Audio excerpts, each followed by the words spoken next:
Asleep, is he? The ploughing plonker. Break me pearlies on this blasted pit-ridden tract.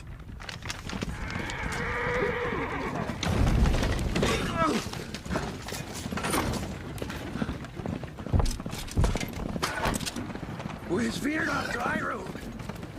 Oi! The devil's after him! Just running from!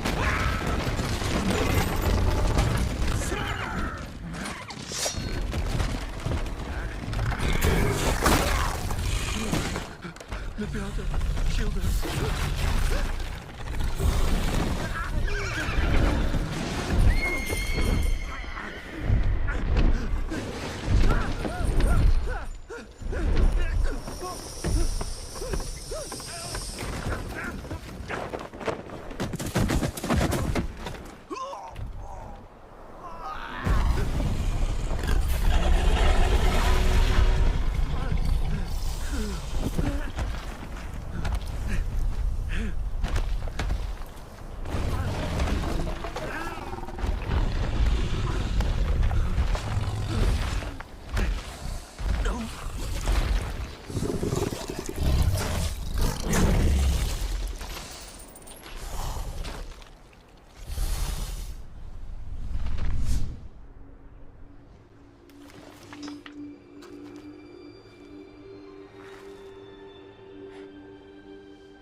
Salt.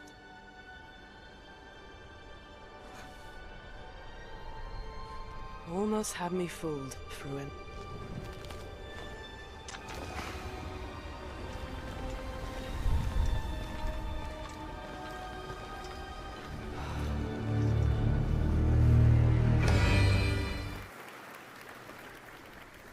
This is a technological showcase set in the world of The Witcher 4.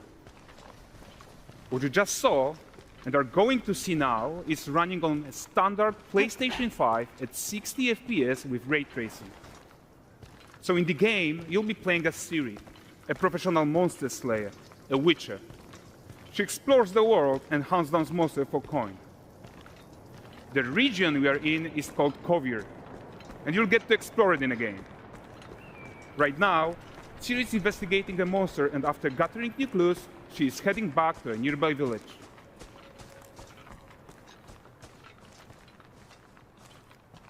All right, everyone, meet Kelpie. Let weeds be weeds, Kelpie. So just like Geralt had Roach, Ciri has her own loyal companion. We return to town. These two characters need to feel like one.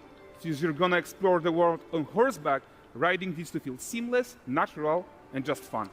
Yeah, and to support that, we're introducing multi-character motion matching in Unreal. So Ciri and Kelpie, they're perfectly synchronized when mounting from any angle and speed. And we also support root motion movement on Kelpie, so controlling her feels realistic and grounded.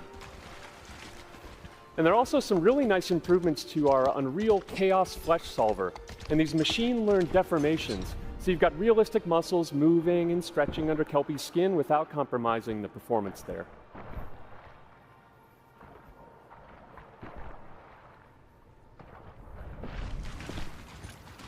So let's leave Ciri behind for a second and talk about the world itself. So much of the Witcher world is natural, organic, especially Kovir with its dense forest and wild nature. Yeah, and wild nature is hard. And with nanite geometry, we've freed artists from so many of their old constraints. But we don't want to rest until everything we do in Unreal has that same spirit of freedom. There's always more work to do. And foliage is a huge piece of that puzzle. So we are excited to introduce nanite foliage. And in order to achieve gorgeous foliage density everywhere, while still being memory efficient, fast to render, we believe that a new idea was needed. So instead of the same card approach we've been using for the past 20 years, artists should be free to take a nanite approach to foliage, modeling every single leaf and pine needle. And the old LOD tricks of the past, they needed a complete rethink. And in their place, it's a new adaptive voxel representation in nanite. It's volumetric, it's fully 3D, it is super fast to render. And these dense clusters of triangles turn into these cubes. which at a distance, they're no larger than a pixel, and they react to the changing light of our dynamic sun and our shadows, and they allow artists to render whatever amount of foliage is needed to achieve their vision without compromise. And no compromise means how ambitious we are when it comes to bringing our vision to life with incredible visuals. But more than that, together with Epic, we created faster way to load the world. We can now bring in more content more quickly for the smoothest possible experience as we fly down to catch up with Ciri.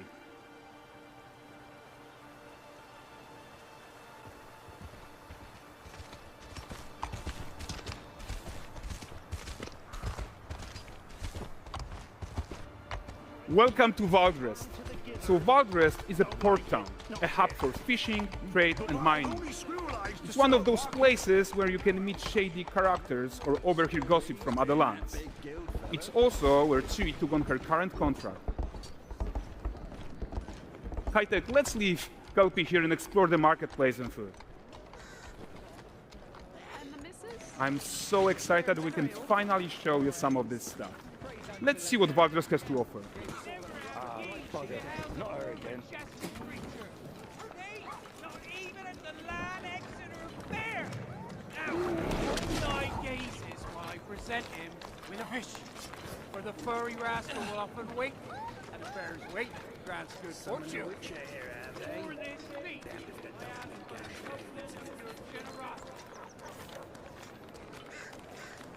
Pardon. Guys, notice how responsive the world is. Character actions directly affect what happens around you, sometimes even setting off chain reactions. Everything is working together.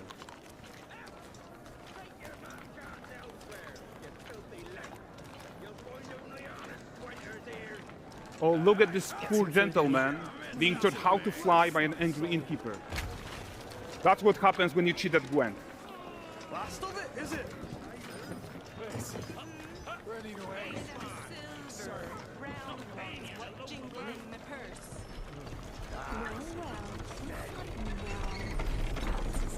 Okay, so this is the guy who gave the series quest his own.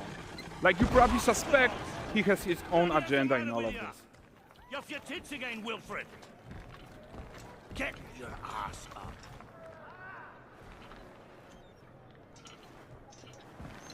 A typical day's toil. Who in? Ah, Witcheress. What news of my wagons? No eternity is taking that damn salt to arrive. I found them. And, well, suffice to say, they'll not reach you. As for the salt, I found not one speck. I presume this comes as no surprise to you. Now. Kavir's smuggling trade is of no concern to me. Shush, shush, shush. The manticore that flattened your cart and devoured your men? Quite the opposite. Manticore? No, them winged hellspawn dwell in the arse end of Creighton. Not here. While Ciri decides what to do about that merchant, let's take a look at the character technology that powers this marketplace. Why don't we listen in on these fishmongers? They're selling their wares, chatting up customers. Morning, catch this is. Won't find none fresher. Reckon me ladies after one of those. Get this clean and gutted for you. You mind, dearest? Into seeing something more. Got mackerel cod, all Brexit's finest. And there is tons of tech at play here, even in this simple market stall. Metahuman tools, improved Unreal Smart Objects, Chaos Cloth, and more. Yeah, and all of this exists to make sure that the gap in quality between Ciri and NPCs is as small as possible. Yeah, and closing that gap, it's not just about fidelity, right, but also authenticity. They should react to changes in the world around them. But the prisoner in Pillory isn't exciting enough for Valdrest. Let's grab everyone's attention with a circus.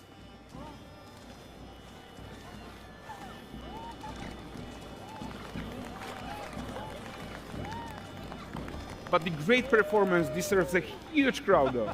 Let's crank it up.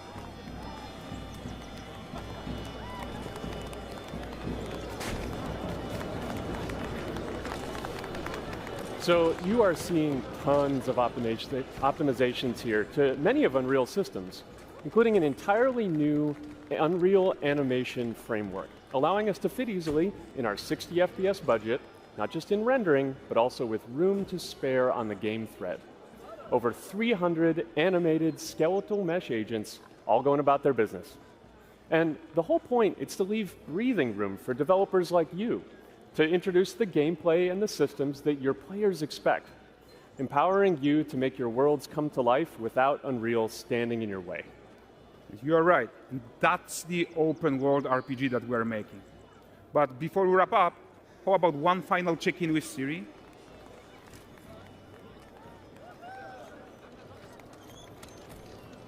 We are making this game to be the most immersive and ambitious open world Witcher game ever.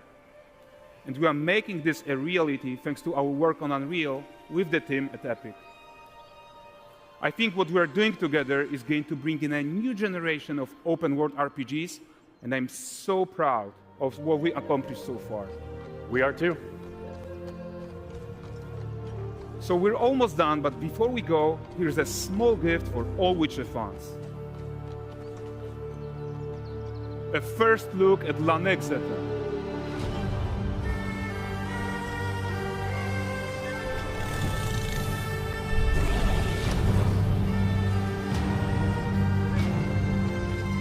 Onward, Kelpie. We've worked.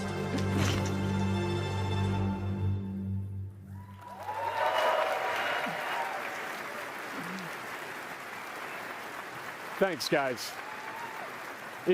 Seriously, it looks amazing.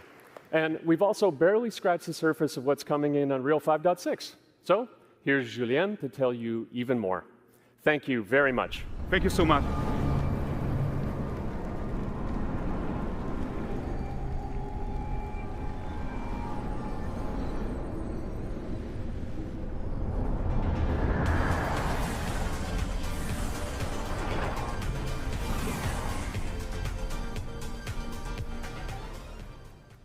Hey everyone, great to be here in Orlando.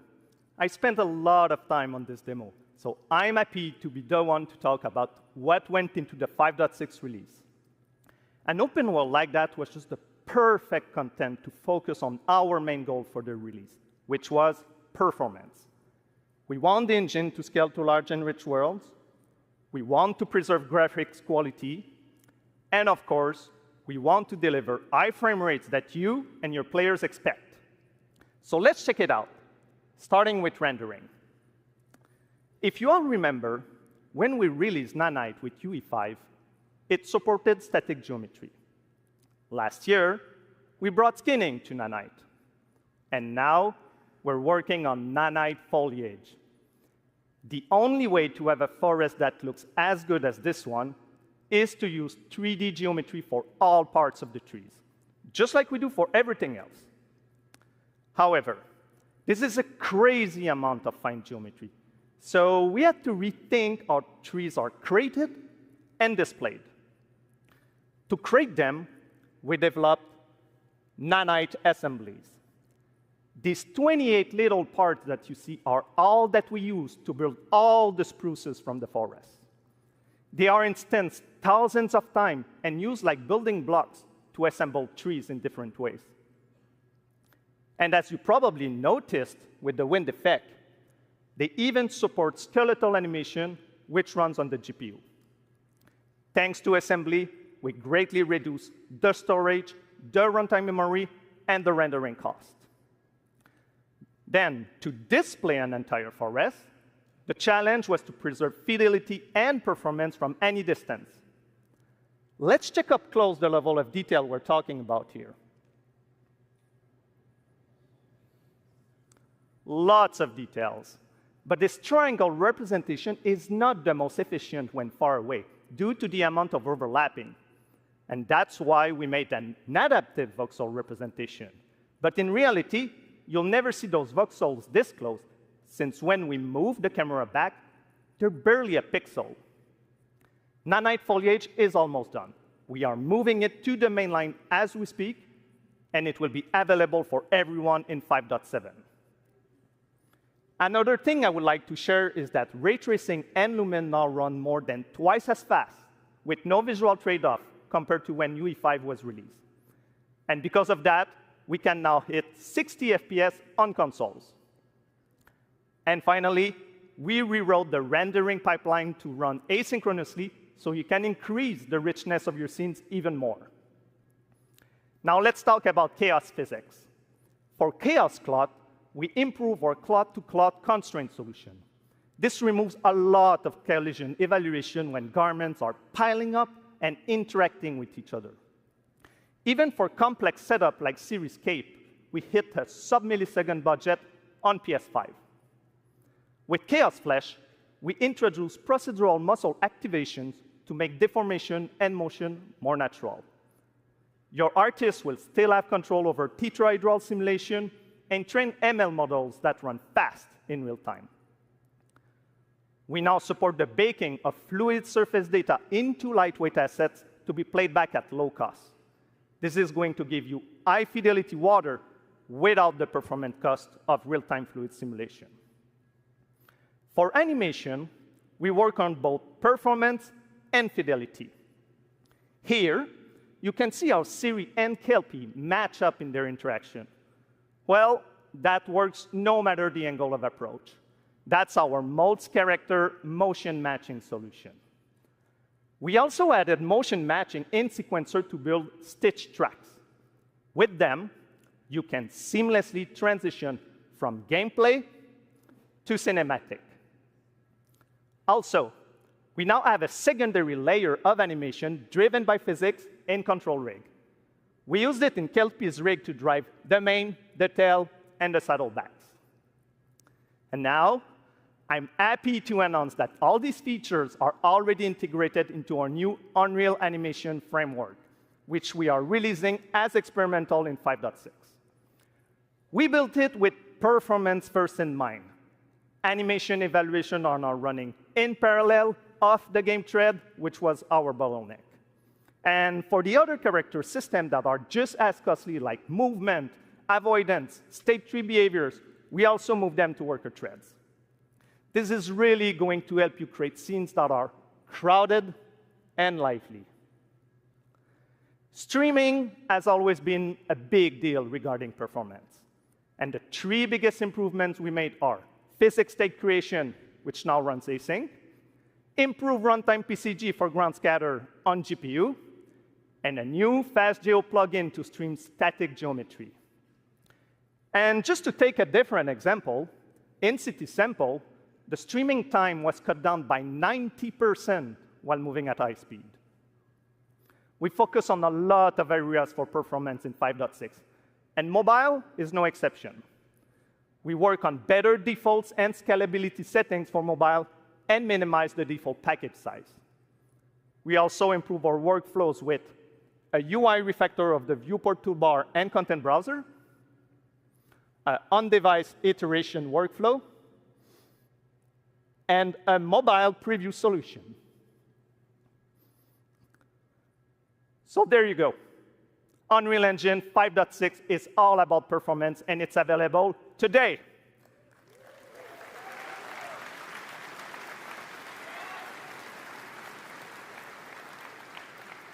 Please go, enjoy the tech talks and session we have for you guys, and come chat with us. And now, please welcome Chris from the MetaHuman team.